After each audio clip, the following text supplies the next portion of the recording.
Hello and welcome.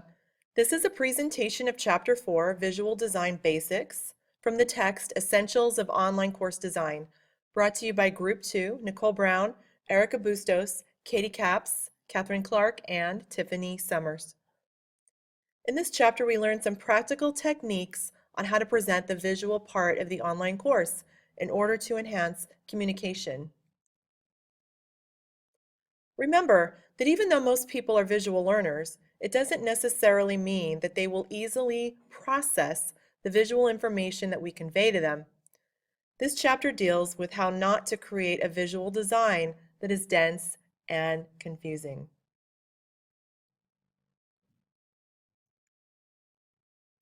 Another thing to keep in mind is that this generation is used to a visual variety online, and whether or not we agree with it or want it to be so, this has definitely changed the way people think and process information. So, what are some of the essentials for good instruction and communication? One thing to keep in mind is Howard Gardner's theories that there are different learners and they have different needs. In the case of online instruction, remember that the text replaces the lectures. And again, remember the age that we live in. In terms of page layout, follow some simple steps to ensure maximum understanding on the part of those who will be reading the text.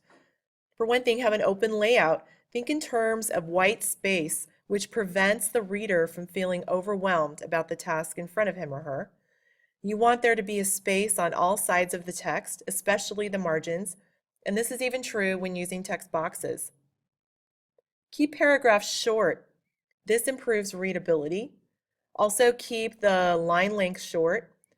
We might never stop and consider this, but if the line spaces are too long, readers find themselves having to take an extra step to turn their heads in order to read. And this slows down reading because the reader has to hunt for the next line. Likewise, be sure to justify the text. It might make sense to justify it down the middle and create two even margins, right? But strangely enough, that does not translate into easy reading. The reader notices distracting rivers of space running through the words. So you want the text justified on the left and to have what they call ragged right margins. Headings and subheadings also act as visual entry points. They help to organize the content. And then maybe change up one or two features. For example, your color, your typeface or style, to help emphasize a point. But more than one or two features, and the page becomes visually distracting, so keep that in mind. And speaking of font and type, you'll want to stick with web-safe typefaces. In other words, you'll want to choose a font that is easy to read quickly and can be read on all types of computers. Furthermore, online typefaces might have a lower resolution on the page than their page counterpart, making them not as easy to read. So keep that in mind. In terms of readability, be judicious in choosing what they call serif. That includes Times New Roman or Georgia, or sans serif. That includes Helvetica and Verdana type, and in choosing size. There are more dots per inch in larger size letters, making them easier to read. According to the text, if you choose a universal sans serif web typeface, you're ensuring access across many platforms and you're ensuring readability.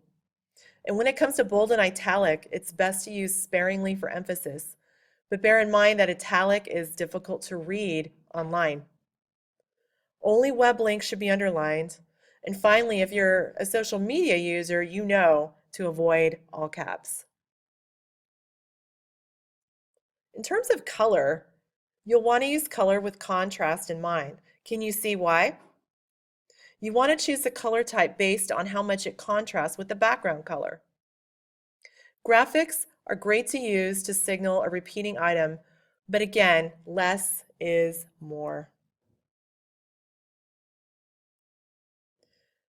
So what happens when you have a big blocks of text and you want to switch it up?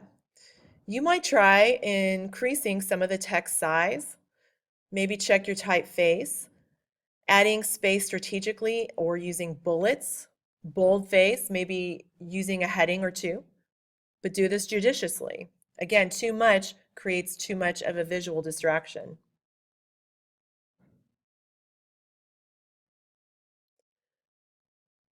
When it comes to combining written and spoken language, you'll also want to avoid being the talking head for 10 minutes.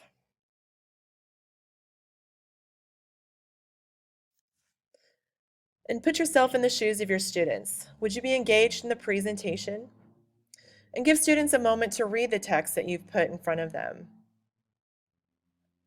You'll also want to avoid having different text than what you are discussing verbally.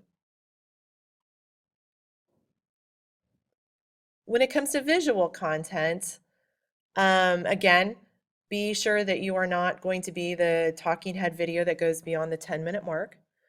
In addition, know that many of your students are going to access content on mobile and handheld devices. Keep in mind that your students will be looking at you maybe and at your content on a smaller screen. And ask yourself, would you be able to access this content on a smaller screen? Some additional pieces of advice given by the authors of this textbook is to avoid great blocks of text and also beware of using too much color as that creates visual noise. So all in all, you'll want to avoid overwhelming the reader, and it's going to take a little bit of tweaking of your skills to make sure that everything is visually presentable in a clear and engaging and simple manner. And that was Chapter 4, Visual Design Basics.